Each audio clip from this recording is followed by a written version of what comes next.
اوپر تربیت کرتا ہے، دین اسلام ہماری پردہ پوشی کرتا ہے، دین اسلام ہمیں حیا کے اندر رہنے کا درس دیتا ہے، دین اسلام ہمیں اس بات کا پابند بناتا ہے کہ ہم اپنے بچوں کی تربیت کریں تو حیا کے اوپر کریں، ہم اپنے نوجوان ماؤں بہنوں کی تربیت کریں، اپنی بیٹیوں کی تربیت کریں، حیا کے اوپر کریں، ان کے دلوں کے اندر جب ہم دین اسلام کی باتوں کو بٹھائیں گے، دین اسلام کے قوانین کو بٹھایا جائے گا، اللہ اس کے رسول کے احکامات کی ان کو تعلیم دی جائے گی، عزیز بھائیوں پھر ایک نوجوان پیدا ہوگا جو حیا والا ہوگا، جس کی آنکھ کے اندر شرم ہوگی، جو چلتا پھرتا ہمیں ایک نوجوان مسلم گھرانے کا نوجوان لگے گا، جس کی آنکھ کے اندر حیا ہوگی، جس کا چہرہ جھکا ہوا ہوگا، جس کی آنکھ کے اندر شرم ہوگی۔ یہ دین اسلام ہمیں درس دیتا ہے، اذا لم تستحی فاصنع ما شئت۔ عزیز بھائیو جب انسان کے اندر سے حیا ختم ہو جاتی ہے پھر انسان آزاد ہے، پھر جو اس کا دل چاہتا ہے وہ سیاہ کرے، وہ سفید کرے، وہ اچھا کام کرے، وہ برا کام کرے، اس کا دل اس کو ملامت نہیں کرتا کہ یہ تو کام غلط کر رہا ہے، کیونکہ اس کے اندر سے شرم و حیا کا جنازہ نکل چکا ہے۔ صحابہ کرام رضوان اللہ علیہم مجمعین، ان کی شرم کس طرح کی تھی، ان کی حیا کس طرح کی تھی، رسول اللہ صلی اللہ علیہ وسلم کے اندر حیا کس طرح کی تھی۔ احادیث کے اندر آتا ہے نبی اکرم صلی اللہ علیہ وسلم پردہ نشین ایک کمواری لڑکی سے بھی زیادہ شرم و حیا والے تھے۔ نبی اکرم صلی اللہ علیہ وسلم پردہ نشین دوشیزہ کمواری لڑکی سے زیادہ شرم و حیا کرنے والے تھے۔ آج ہماری نظروں کے اندر کتنی شرم ہے، آج ہماری نظروں کے اندر کتنی حیا ہے۔ حضرت ابو بکر صدیق رضی اللہ تعالی عنہ، ان کے حوالے سے ملتا ہے حضرت ابو بکر صدیق رضی اللہ تعالی عنہ ایک دفعہ لوگوں کو خطبہ دے رہے تھے اور خطبے کے دوران فرمایا یا معشر المسلمین، اے مسلمانوں کی جماعت اللہ سے حیا کرو، اے مسلمانوں کی جماعت اللہ سے حیا کرو، پس اس ذات کی قسم جس کے ہاتھ میں میری جان ہے، یقیناً میں جب قضائے حاجت کے لیے فضا میں جاتا ہوں تو میں اپنے رب عز و جل سے حیا کرتے ہوئے مسلسل اپنے اوپر کپڑا تان کر رکھتا ہوں۔ اتنی شرم و حیا کھلی فضا کے اندر حضرت ابو بکر صدیق قضائے حاجت کے لیے جاتے ہیں، کوئی نہیں دیکھ رہا سوائے اس ذات کے، فرمایا اس ذات کی قسم جس کے ہاتھ میں میری جان ہے، میں فضا کے اندر قضائے حاجت کے لیے جاتا ہوں تو میں اپنے اس رب سے بھی حیا کرتا ہوں، مسلسل اپنے اوپر کپڑا تان کر رکھتا ہوں۔ یہ تھی صحابہ کرام رضوان اللہ علیہ مجمعین کے اندر شرم و حیا۔ حضرت عمر فاروق رضی اللہ تعالی عنہ کے حوالے سے آتا ہے، حضرت عمر رضی اللہ تعالی عنہ کا قول ہے، فرمایا جس میں حیا کم ہو اس میں اللہ کا خوف بھی کم ہوتا ہے، اور جس کے اندر اللہ کا خوف نہ ہو اس کا دل مردہ ہو جاتا ہے۔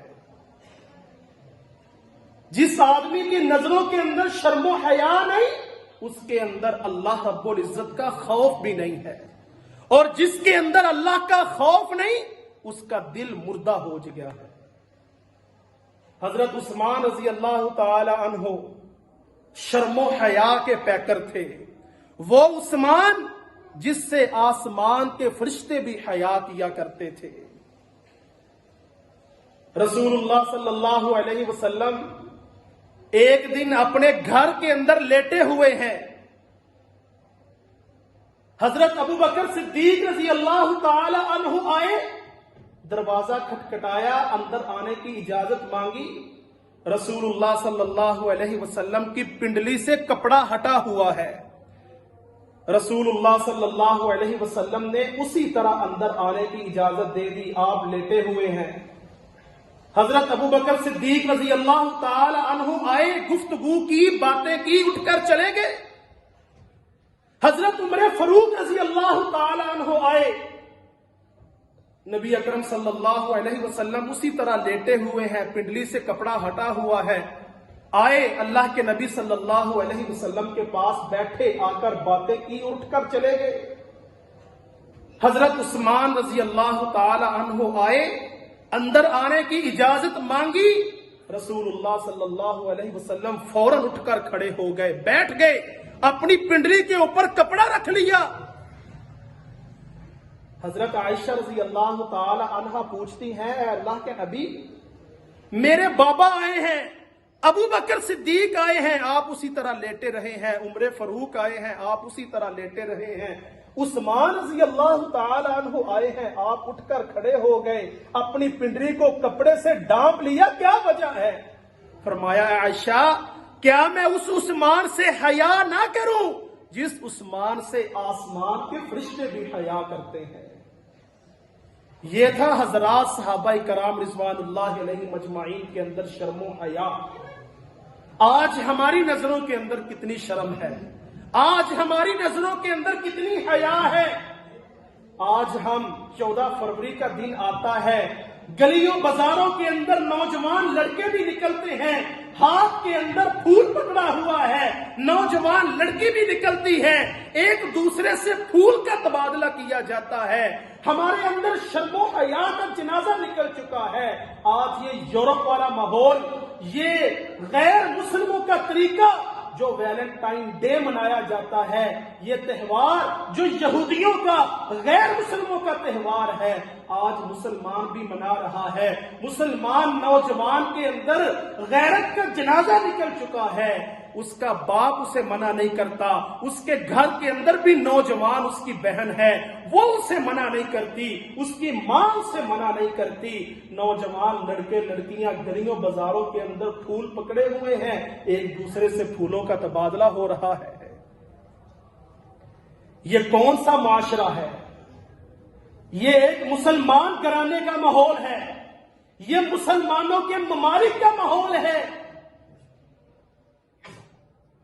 اللہ اکبر کبیرہ. عزیز بھائیوں, شرم و حیا انتہائی ضروری ہے ہر مسلمان آدمی کے لیے, ہر مسلمان نوجوان لڑکی اور لڑکے کے لیے. ہماری عبادات کے لیے شرم و حیا کا ہونا لازمی ہے. عزیز بھائیوں, ایک عرب نوجوان وہ کسی یورپ کنٹری کے اندر منتقل ہو گیا. اس کی اس یورپ کنٹری کے اندر ایک انگریز لڑکی کے ساتھ دوستی ہوتی ہے,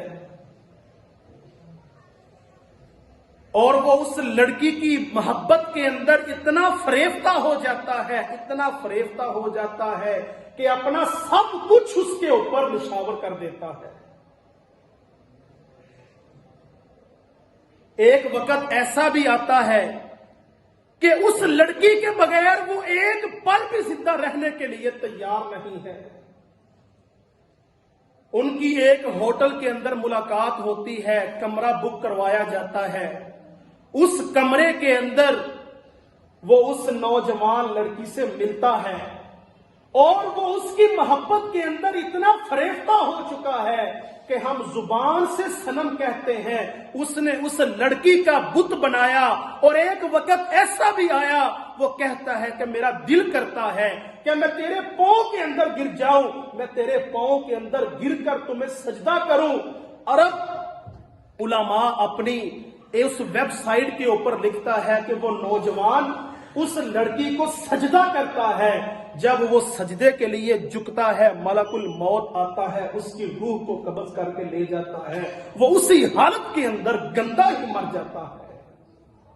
اذا لم تستحیی فاصنع ما شئت, جب انسان کے اندر شرم و حیا ختم ہو جاتی ہے پھر انسان کو پتا نہیں چلتا کہ میں کیا کر رہا ہوں. اس گندی لڑکی کو وہ اپنا رب بناتا ہے, اسے سجدہ کرتا ہے اور اسی حالت کے اندر وہ مر جاتا ہے. عزیز بھائیو, جب انسان کے اندر سے حیا نکل جاتی ہے پھر گناہوں کے دروازے کھلتے چلے جاتے ہیں. تو اس لیے شرم و حیا اس کو پلے باندھ کے رکھنا چاہیے, کبھی بھی حیا کو اپنے اندر سے رخصت نہیں کرنا چاہیے. ان الذین یحبون ان تشیع الفاحشہ فی الذین آمنوا لہم عذاب علیم فی الدنیا والآخرہ. وہ لوگ جو سرعام بے حیائی کے کام کرتے ہیں, فحاشی کے کام کرتے ہیں, اللہ رب العزت فرماتے ہیں کہ ہم دنیا کے اندر ان کو عذاب علیم کے اندر مبتلا کر دیتے ہیں. اس دنیا کے اندر ہی ہم ان کو غارت کر دیتے ہیں, ذلیل و رسوا کر کے رکھ دیتے ہیں. تو اس لیے عزیز بھائیو, آج ضرورت اس امر کی ہے کہ ہم سب سے پہلے اپنے دلوں کے اندر, اپنی نظروں کے اندر حیا کو پیدا کریں. پھر ہم اپنے بچوں کی اس بات کے اوپر تربیت کریں کہ بیٹا اپنے اندر شرم و حیا کو لازم رکھنا ہے. جب تیرے اندر سے شرم و حیا نکل جائے گی پھر تو نہ مسلمان رہے گا نہ تو اللہ کا بندہ بن کے رہے گا, بلکہ جب شرم و حیا نکل جائے گی انسان شیطان کا حواری بن جاتا ہے. شیطان کے کہنے کے اوپر وہ ہر گناہ کر جاتا ہے جو وہ سوچ بھی نہیں سکتا. اللہ رب العزت سے دعا ہے کہ اللہ رب العزت ہمیں ہر وقت شرم و حیا کا دامن تھامنے کی توفیق عطا فرمائے. وقول قولی ھذا استغفر اللہ لی ولکم ولسائر المسلمین واستغفروہ انہ ھو الغفور الرحیم.